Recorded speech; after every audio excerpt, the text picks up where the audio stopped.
solve all the magnetism questions from KCET 2024. First question, a coil having 9 turns carrying a current produces magnetic field B1 at the center. Now the coil is rewounded into 3 turns carrying the same current. Then the magnetic field at the center B2 is. ಇಲ್ಲಿ ಒಂದು observe ಮಾಡಿ, ಆ same coil ನ ಅವ್ರು ಮತ್ತೆ ರಿವೌಂಡ್ ಮಾಡಿ 3 turns ಮಾಡ್ತಿದ್ದಾರೆ. So ಅದರ ಅರ್ಥ ಏನು? The length will be same. Yes. So what is the magnetic field formula when we have a coil? N number of turns, mu naught N I divided by 2R. R is radius of the coil, N is number of turns. So ನಮ್ಗೆ ಇಲ್ಲಿ number of turns ಗೊತ್ತಿದೆ, radius ಗೊತ್ತಿಲ್ಲ, radius find ಮಾಡೋಣ. So length same ಇದೆ, coil length same ಇದೆ. ಇವಾಗ first 2 pi r into 9 ಇದೇನಿದು length. 2 pi r is the circumference of the circle into number of turns, that is the total length of the coil, right? That length is same because we are taking the same coil. Then 2 pi small r into number of turns is 3. Here we will find radius, this small r, in terms of capital R. 2 pi 2 pi, 3 ones are 3 threes are. So small r is equal to 3 times capital R. 3 times capital R. Okay. So now B1 ಏನಾಗುತ್ತೆ? Magnetic field at the center, mu naught 9 turns I by 2R. So ಇದನ್ನ ನಾನು 9 mu naught I by 2R ಅಂತ ಬರೀತೀನಿ. B2 mu naught 3I by 2 small r. Small r ಏನಂತ find ಮಾಡಿದೀವಿ ನಾವು? 3R. So that will be mu naught 3I by 2 into 3 capital R. 3 cancels. So what remains here? Mu naught I by 2R. So B2 ಏನಾಯ್ತು ಇಲ್ಲಿ? B2 is equal to mu naught I by 2R. So now ಈ place ಅಲ್ಲಿ B2 ನ substitute ಮಾಡೋಣ, ಯಾಕಂದ್ರೆ B2 is equal to mu naught I by 2R.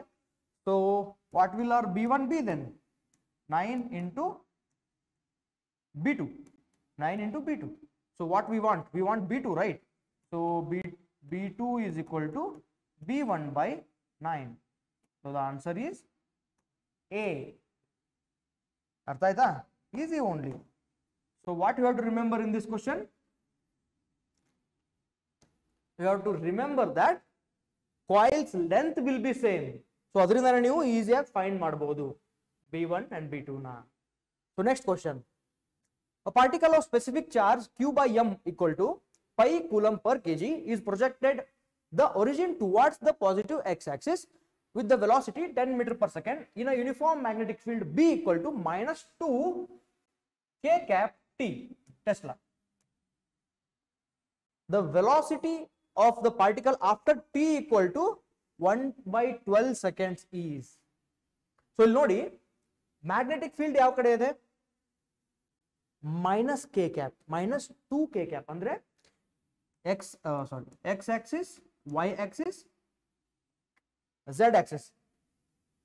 ಹೊರಗಡೆ plus z axis ಇದೆ, minus z axis inside the surface. So minus k cap ಅಂದ್ರೆ inside the surface. So ಇವಾಗ angle ನೋಡಿ, ಇಲ್ಲಿ angle between magnetic field and velocity of the particle. Velocity of the particle is along x direction and magnetic field is inside the surface, that is along minus y direction. So angle ಏನಾಯ್ತು? 90 degree ಆಯ್ತಾನೆ.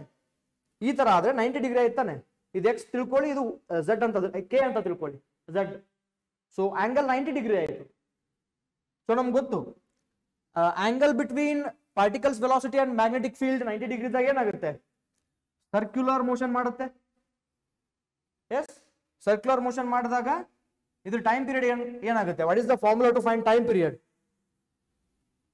T equal to 2 pi m by QB. Yes or no? ಇದೆಲ್ಲ standard formulas, ನೆನಪಿಟ್ಕೋಬೇಕು ಇದನ್ನೆಲ್ಲ.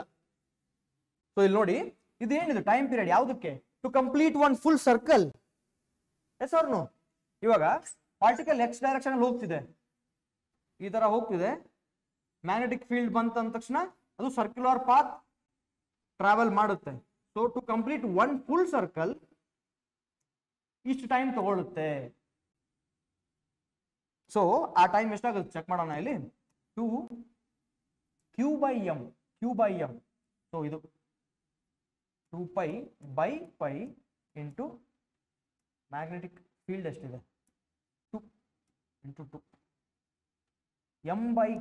m by q ನಾನು 1 by pi ಅಂತ ಬರ್ಕೊಂಡು, ಯಾಕಂದ್ರೆ same q by m equal to pi ಅಂದ್ರೆ m by q 1 by pi. So ಏನಾಗುತ್ತೆ ಇಲ್ಲಿ ಟೈಮ್ ಪೀರಿಯಡ್ 1 ಸೆಕೆಂಡ್ಸ್ ಬಂತು. ಅಂದ್ರೆ to complete one full circle it takes 1 second. ಅಂದ್ರೆ 1/12 ಸೆಕೆಂಡ್ ಅಲ್ಲಿ ಎಲ್ಲಿರುತ್ತೆ? ಸಮ್ವೇರ್ ಹಿಯರ್, ಇಲ್ಲಿ ಇರುತ್ತಲ್ಲ. ಸೊ ಇದ್ರ ವೆಲಾಸಿಟಿ ಈ ತರ ಇರುತ್ತೆ. Yes or no? So one full circle ಅಂದ್ರೆ ಇಟ್ ವಿಲ್ ಕವರ್ 360 ಡಿಗ್ರೀಸ್. ಅರ್ಥ ಆಗ್ತಿದ್ಯಾ? ಇಲ್ಲಿ ನೋಡಿ, ಒನ್ ಫುಲ್ ಸರ್ಕಲ್ ಅಂದ್ರೆ 360 ಡಿಗ್ರೀಸ್. ಸೊ ಆ 360 ಡಿಗ್ರೀಸ್ ನ 1 ಸೆಕೆಂಡ್ ಅಲ್ಲಿ ಕವರ್ ಮಾಡ್ತಿದೆ. ಆ 360 ಡಿಗ್ರೀಸ್ ನ 1 ಸೆಕೆಂಡ್ ಅಲ್ಲಿ ಕವರ್ ಮಾಡ್ತಿದೆ.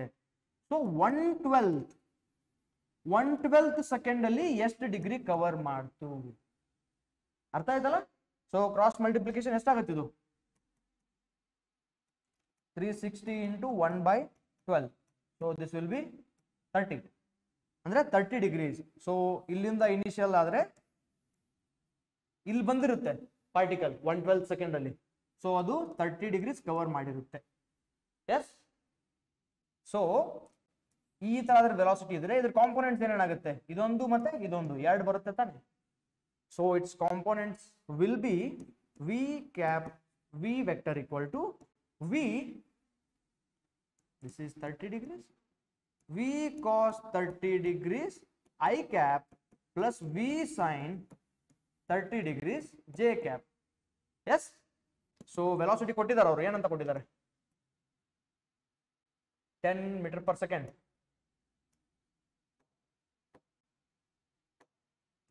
ಅದನ್ನ ಅಲ್ಲಿ ಬರ್ಕೊಳ್ಳಿ.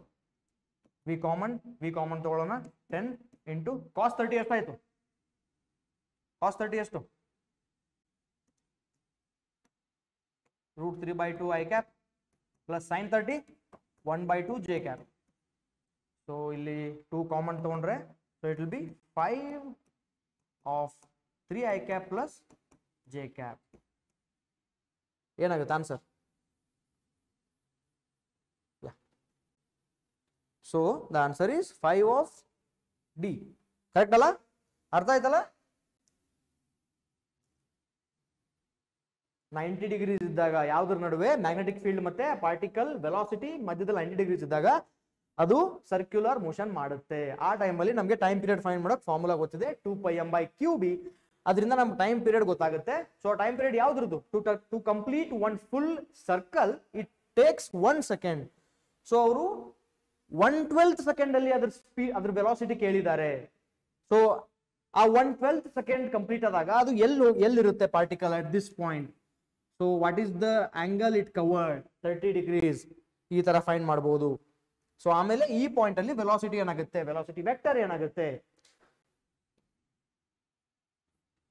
I cap J cap components ಇರುತ್ತೆ. ಸೊ ಇದು answer D. Okay. Next question. The magnetic field at the center of a circular coil of radius r carrying current I is 64 times the magnetic field at the distance x on its axis from the center of the coil. Then the value of x is. Direct formula ಇದೆಯಲ್ಲ, direct ಎರಡಕ್ಕೂ direct formula ಇದೆ, ನೆನಪಿರಲಿ ನಿಮಗೆ.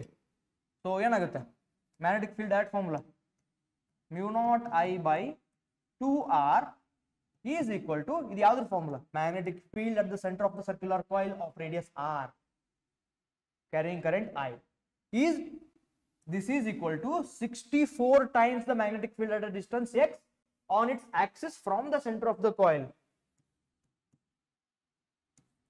64 times μ0I r square divided by 2 times r square plus x square whole power 3/2. ನೀವು ಇದನ್ನ simplify ಮಾಡಿದಾಗಲೇ ನಿಮ್ಗೆ ಈ formula ಬರುತ್ತೆ. when you have derived in your theory classes, so ನೀವು ಇದನ್ನ ಸಿಂಪ್ಲಿಫೈ ಮಾಡಿದಾಗಲೇ ಇದು ಬರುತ್ತೆ ನಿಮಗೆ. ಸೊ ಇದೇ ಇಷ್ಟೇ equation. ಇದನ್ನ ಸಿಂಪ್ಲಿಫೈ ಮಾಡಿ you will get the value of r. so how will you simplify? mu naught I cancel, 2 cancel, okay, r na ಅಲ್ಲಿ ತಗೊಂಡು ಹೋಗಿ,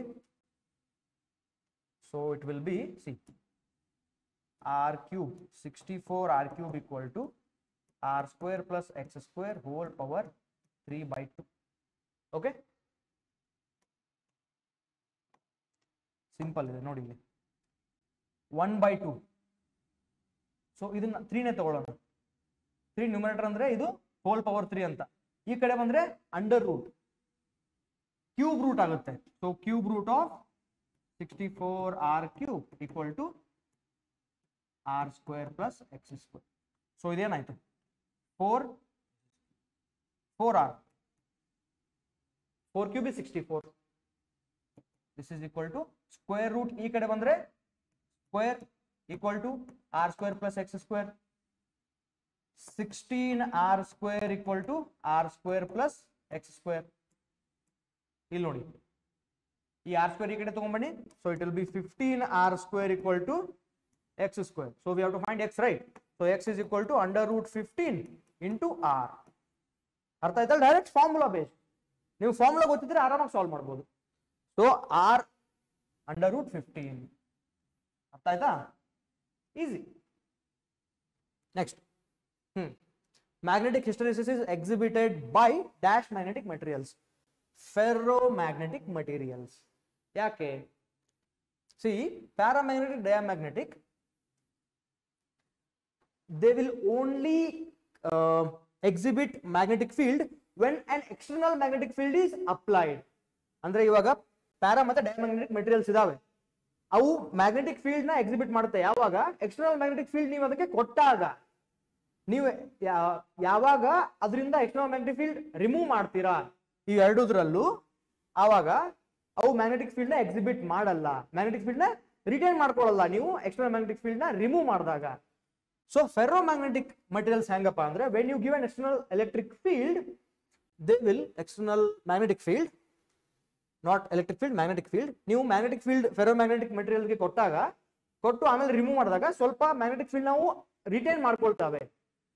ಸೊ ಹಿಸ್ಟೆರಿಸಿಸ್ ಲೂಪ್ ಫಾರ್ಮ್ ಮಾಡಕ್ಕೆ ಮ್ಯಾಗ್ನೆಟಿಕ್ ಫೀಲ್ಡ್ ತುಂಬಾ ಇಂಪಾರ್ಟೆಂಟ್. ಸೊ ಫೆರೋಮ್ಯಾಗ್ನೆಟಿಕ್ ಮೆಟೀರಿಯಲ್ಸ್ ಅಷ್ಟೇ ನೀವು external magnetic field ನ remove ಮಾಡಿದಾಗ್ಲೂ ಕೂಡ ಸ್ವಲ್ಪ ಮ್ಯಾಗ್ನೆಟಿಕ್ ಫೀಲ್ಡ್ ನ ರಿಟೈನ್ ಮಾಡ್ಕೊಳ್ತಾವೆ. So at that time they can form magnetic hysteresis loop. ಅರ್ಥ ಆಯ್ತಾ? Next question, magnetic susceptibility of magnesium at 300 Kelvin is 1.2 into 10 power minus 5. What is its susceptibility at 200 Kelvin? So magnesium is a paramagnetic material. Magnesium is a paramagnetic material. So paramagnetic material susceptibility ಯಾವ ತರ ಇರುತ್ತಪ್ಪ ಅಂದ್ರೆ, susceptibility is inversely proportional to temperature for paramagnetic materials. ನೆನಪಿಟ್ಕೊಳ್ಳಿ ಇದನ್ನ, this is very important. So ಇದರಿಂದ ನಾವು relation ಹೆಂಗ್ ಬರಿಬಹುದು? equal to T2 by T1. ಇಷ್ಟೇ, values hockey you will get the answer. inversely proportional ಅಷ್ಟೇ. 1.2 into 10 power minus 5 divided by, find ಮಾಡಬೇಕು, equal to T2. T2 is 200 Kelvin. 200 divided by 300. So ಏನಾಗುತ್ತಿಲ್ಲ answer ಆಯ್ತಲ್ಲ? 3.6 into 10 power minus 5 equal to divided by 2. So it will be 1.8 into 10 power minus 5 equal to, so the answer is 1.8. 1.8. ಅರ್ಥ ಆಯ್ತಾ? Easy only. So ಈ concept ನೆನ್ಪಿಟ್ಕೋಬೇಕು ನೀವು. Paramagnetic materials ಇದ್ರೆ their susceptibility, magnetic susceptibility is inversely proportional to temperature. ಸ್ವಲ್ಪ examples ನೆನ್ಪಿಟ್ಕೊಳ್ಳಿ ಈ ತರ. magnesium paramagnetic anta. Okay, the next question is uniform magnetic field of strength B equal to 2 microtesla exists vertically downwards. These magnetic field lines pass through a closed surface as shown in the figure. The closed surface consists of a hemisphere S1, a right circular cone S2 and a circular surface S3. So the magnetic flux through S1 and S2 respectively. So ಇದರಲ್ಲಿ ಏನಾಗುತ್ತಪ್ಪ ಅಂದ್ರೆ here Gauss law for magnetism use ಆಗುತ್ತೆ. What is Gauss law for magnetism? Net magnetic flux through a closed surface is equal to 0. ಅಂದ್ರೆ number of field lines entering a surface is equal to number of field lines exiting the surface. So ಈ surface ಇಂದ ಎಷ್ಟು field lines enter ಆಗ್ತಿದೆಯೋ same number of field lines exit ಆಗುತ್ತೆ. So ಆವಾಗ ನಾವು flux ಹೆಂಗ್ find ಮಾಡ್ತೀವಿ? B A cos theta ಅಂತ ಇಟ್ಕೊಳ್ಳಿ, ಯಾಕಂದ್ರೆ ಮ್ಯಾಗ್ನೆಟಿಕ್ ಫೀಲ್ಡ್ ಡೌನ್ವರ್ಡ್ ಇದೆ. ಸೊ ಇದ್ರದ್ದು ಸರ್ಫೇಸ್ ಏರಿಯಾ ವೆಕ್ಟರ್ ಮೇಲ್ ಬರುತ್ತೆ. So angle between both will be 180 degrees. So cos 180 is -1. ಇವಾಗ ಮ್ಯಾಗ್ನೆಟಿಕ್ ಫೀಲ್ಡ್ ಲೈನ್ಸ್ ಇದು ರೇಡಿಯಸ್ ಸೆಂಟಿಮೀಟರ್ ಅಲ್ಲಿ ಇದೆ. ಓಕೆ, ಸೊ ಇವಾಗ ಫೈಂಡ್ ಮಾಡೋಣ. B 2 microtesla into area pi R square, pi into R square. R square ಏನಾಗುತ್ತೆ? R is 10/√π into 10⁻⁻2 whole square. So ಇಲ್ಲಿ ಏನಾಗುತ್ತೆ ನೋಡಿ, 2 into 10⁻³ into pi into 10² into 10⁻⁻4 divided by pi. Pi cancels. So here 2 into 10⁻³ -3 -4 -7. -7 plus 2 is -5. So finally we can write it as 20 -1. -1 ondidu yakandre cos 180 degrees -1, so it is minus. So the answer is -20 microweber. ಇದು S1 ಇಂದ. ಇನ್ನೊಂದೇನು ಹೇಳಿದೀನಿ, S1 in same amount of flux should go or should exit. ಅಂದ್ರೆ net magnetic flux should be 0, right? So S1 -20 microweber ಆದ್ರೆ S2 ಏನಾಗುತ್ತೆ? +20 microweber. ಯಾಕಂದ್ರೆ net magnetic flux should be equal to 0. So option ಏನಾಗುತ್ತೆ? A. ಅರ್ಥ ಆಯ್ತಾ? So easy ಅಷ್ಟೇ. Next question, lens ಲಾ use ಆಗುತ್ತೆ ಇಲ್ಲಿ. Lens law in the figure, a conducting ring of certain resistance is falling towards a current carrying straight long conductor. The ring and conductor are in the same plane. Then so idu ring ide, adu falling towards the conducting wire tane, straight long conductor. ಅದು ಈಗ ಬೀಳ್ತಿದೆ. ಇವಾಗ what is Lenz law? Direction of induced current is such that it manages the or it ಏನಾಗುತ್ತೆ? It manages or it resist the change in magnetic field. For example ಏನಂದ್ರೆ manages ಅಂದ್ರೆ ಯಾವ ತರ? ಇವಾಗ ಆ ಇಂಡ್ಯೂಸ್ಡ್ ಕರೆಂಟ್ ಯಾವ direction ಇರುತ್ತಪ್ಪ ಅಂದ್ರೆ inside the surface magnetic field ಅಥವಾ ಮ್ಯಾಗ್ನೆಟಿಕ್ ಫ್ಲಕ್ಸ್ ಇನ್ಕ್ರೀಸ್ ಆಗ್ತಿದ್ರೆ induce current outside the surface ಇರುತ್ತೆ, ಅಂದ್ರೆ ಮ್ಯಾನೇಜ್ ಮಾಡುತ್ತೆ. ಮ್ಯಾಗ್ನೆಟಿಕ್ ಫ್ಲಕ್ಸ್ ಚೇಂಜ್ ಆಗೋದನ್ನ ಮ್ಯಾನೇಜ್ ಮಾಡುತ್ತೆ. ಅರ್ಥ ಆಯ್ತಾ? So direction of induced current is such that it resist or it resist the change in magnetic flux. ಅರ್ಥ ಆಯ್ತಾ? ಸೊ ಏನಾಗುತ್ತೆ ನೋಡಿ ಇಲ್ಲಿ,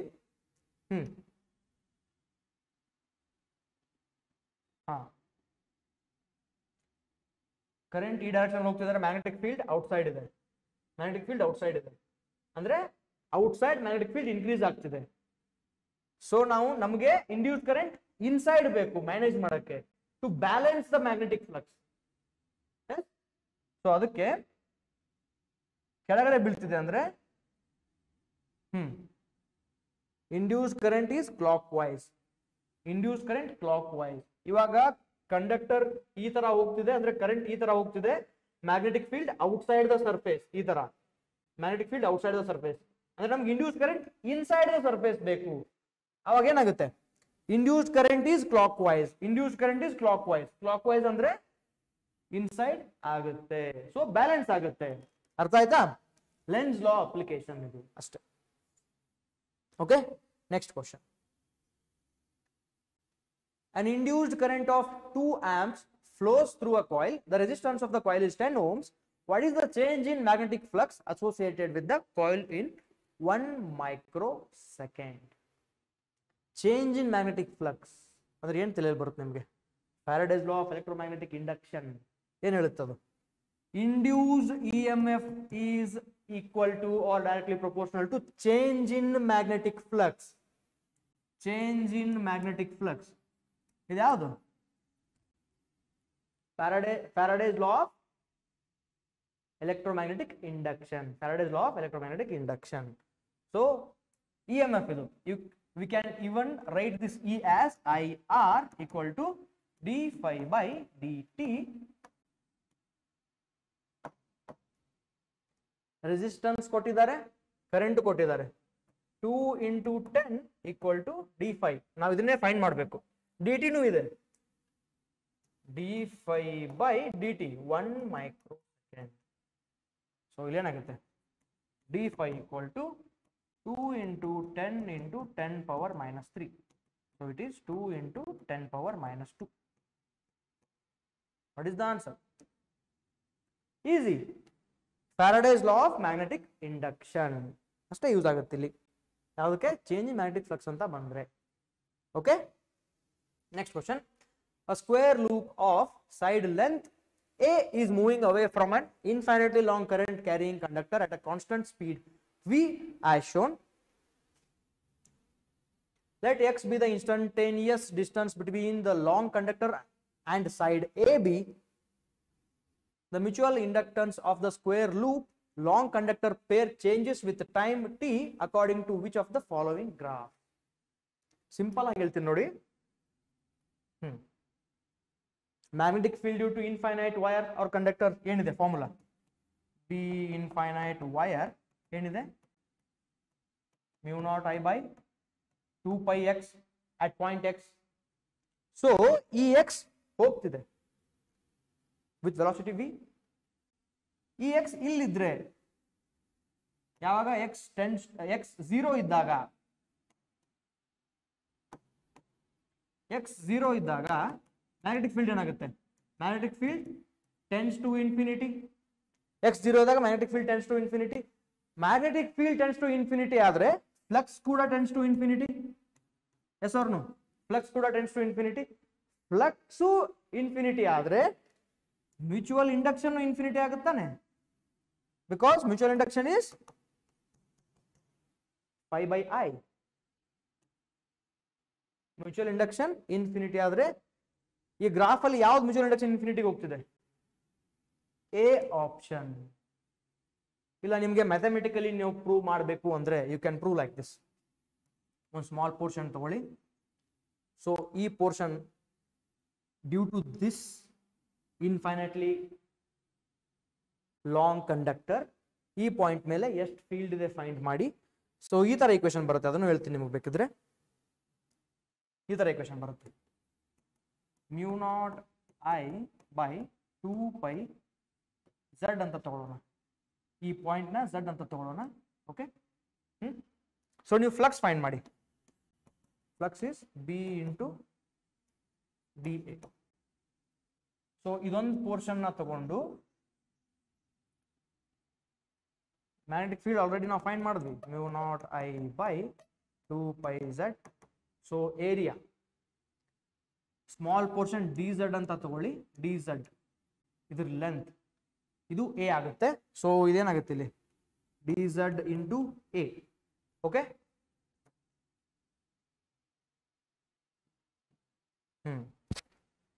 ಸೊ ನೀವು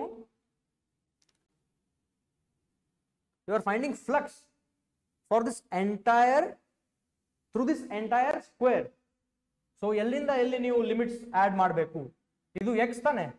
ಈ point, this point is x, this point is x plus a. From x to x plus a. Yes or no? So ಇಲ್ಲಿ limit ಹಾಕಿ from limit ಹಾಕ್ತೀನಿ ನೋಡಿ, from x to x plus a mu naught I by 2 pi into a dz by z. ಇದೇನಾಗುತ್ತೆ mu naught I a by 2 pi ln x plus a by x. So ಈ ತರ equation ಬರುತ್ತೆ ನಿಮಗೆ. So they are asking in terms of time with respect to time. ಈ x ನ remove ಮಾಡಿ ನೀವು ವೆಲಾಸಿಟಿನ ಹಾಕೋಬಹುದು ಈ ತರ v t plus a by v t. Okay, so ಈ ತರ ಮಾಡಿದ್ರೆ ನಿಮ್ಗೆ ಗೊತ್ತಾಗತ್ತೆ ಈಸಿಯಾಗಿ ಯಾಕೆ ಅಂತ. t0 ಇದ್ದಾಗ ಮ್ಯೂಚುವಲ್ ಇಂಡಕ್ಟೆನ್ಸ್ ಇನ್ಫೈನೈಟ್ ಹೋಗ್ತಿರುತ್ತೆ. ಇದು ಮ್ಯಾಥಮೆಟಿಕಲ್ ಮೆಥಡ್, ಬಟ್ ಇದು ಸಿ ಟಿ ಪ್ರಾಬ್ಲಮ್ ಅಲ್ಲ, ಸೊ ನಿಮ್ಗೆ ಅಷ್ಟು ಟೈಮ್ ಇರಲ್ಲ. ಸೊ ಅದಕ್ಕೆ ನಾನು ಈಸಿಯಾಗಿ ಇಲ್ಲೇ ಹೇಳಿದೆ mu naught I by 2 pi x. So ಇದು x 0 ಆದ್ರೆ ಮ್ಯೂಚುವಲ್ ಮ್ಯಾಗ್ನೆಟಿಕ್ ಫೀಲ್ಡ್ ಇನ್ಫೈನೈಟ್ ಆಗುತ್ತೆ. ಮ್ಯಾಗ್ನೆಟಿಕ್ ಫೀಲ್ಡ್ ಇನ್ಫೈನೈಟ್ ಆದ್ರೆ ಮ್ಯಾಗ್ನೆಟಿಕ್ ಫ್ಲಕ್ಸ್ ಇನ್ಫೈನೈಟ್ ಆಗುತ್ತೆ. ಸೊ ಫ್ಲಕ್ಸ್ ಇನ್ಫೈನೈಟ್ ಆದ್ರೆ ಮ್ಯೂಚುವಲ್ ಇಂಡಕ್ಟೆನ್ಸ್ ಇನ್ಫೈನೈಟ್ ಆಗುತ್ತೆ. ಸೊ ಅದು ಒಂದೇ ಆಪ್ಷನ್ ಸ್ಯಾಟಿಸ್ಫೈ ಆಗ್ತಿದೆ. ಮ್ಯೂಚುವಲ್ ಇಂಡಕ್ಟೆನ್ಸ್ ಇನ್ಫೈನೈಟ್ ಹೋಗ್ತಿದೆ, ಇಲ್ಲಿ ಹೋಗ್ತಿಲ್ಲ, ಇಲ್ಲಿ 0 ಇದೆ, ಇಲ್ಲೂ 0 ಇದೆ, ಸಾರಿ 0 ಇಲ್ಲ, ಇದೊಂದು ಕಾನ್ಸ್ಟೆಂಟ್ ವ್ಯಾಲ್ಯೂ ಇದೆ, ಇಲ್ಲೂ ಒಂದು ಕಾನ್ಸ್ಟೆಂಟ್ ವ್ಯಾಲ್ಯೂ ಇದೆ, ಅಂದ್ರೆ ರೆಡ್ಯೂಸ್ ಆಗ್ತಾ ಹೋಗ್ತಿದೆ. ಸೊ ಇದು ಒಂದೇ ಗ್ರಾಫ್ ಅಲ್ಲೇ ಇನ್ಫೈನೈಟ್ ಹೋಗ್ತಿದೆ. Okay, so last question. Electromagnetic waves are incident normally on a perfectly reflecting surface having surface area A. If I is the intensity of the incident electromagnetic radiation and C is the speed of light in vacuum, the force exerted by the electromagnetic wave on the reflecting surface is. So now illen find ಮಾಡಬೇಕು, force find ಮಾಡಬೇಕು. illen find ಮಾಡಬೇಕು, force find ಮಾಡಬೇಕು. force formula in terms of pressure ಏನಾಗುತ್ತೆ, pressure into area. Okay, ಇದು actually ಒಂದು direct ಪ್ರಾಪರ್ಟಿನೂ ಇದೆ, property of electromagnetic wave. ಇಲ್ಲ ಅಂದ್ರೆ ನಾನು ಈ ತರನೂ ಹೇಳ್ಕೊಡ್ತೀನಿ ನಿಮಗೆ. Force in terms of pressure ಏನಾಗುತ್ತೆ, pressure into area is nothing but force. So ಇನ್ನೊಂದು ನೆನ್ಪಿಟ್ಕೊಳ್ಳಿ, ಇದು ಎಲೆಕ್ಟ್ರೋಮ್ಯಾಗ್ನೆಟಿಕ್ ವೇವ್ ಅಲ್ಲ, ಸೊ ಇದರಲ್ಲಿ ರೇಡಿಯೇಷನ್ ಪ್ರೆಷರ್ ಅಂತ ಬರುತ್ತೆ. Radiation pressure when we have reflecting surface, ಆ ಟೈಮಲ್ಲಿ ರೇಡಿಯೇಷನ್ ಪ್ರೆಷರ್ ಏನಾಗುತ್ತೆ in terms of intensity 2I by C. ಇದು ಯಾವಾಗ radiation pressure when we have reflecting surface. Absorbing surface ಇತ್ತಪ್ಪ ಅಂದ್ರೆ radiation pressure I by C ಆಗುತ್ತೆ. ಸೊ ಇಲ್ಲಿ reflecting surface ಹೇಳಿದ್ದಾರೆ, ಸೊ 2I by C ಆಗುತ್ತೆ. ಸೊ ಆನ್ಸರ್ ಏನಾಯ್ತು, ಇಲ್ಲ ಸಬ್ಸ್ಟಿಟ್ಯೂಟ್ ಮಾಡಿ 2IA by C. ಇಷ್ಟೇ, ಈಸಿ. ಸೊ ನಿಮ್ಗೆ ಅಬ್ಸಾರ್ಬಿಂಗ್ ಸರ್ಫೇಸ್ ಅಂತಾನು ಕೊಡ್ಬೋದು, ಆ ಟೈಮಲ್ಲಿ ಏನಾಗುತ್ತೆ IA by C ಅಂತ ಆಗುತ್ತೆ. So here the answer is 2IA by C. ಮತ್ತೆ ಸಿಗೋಣ. Till then keep practising. I am ಒಲ್ಲವ್ from Shri Gurukula, signing of.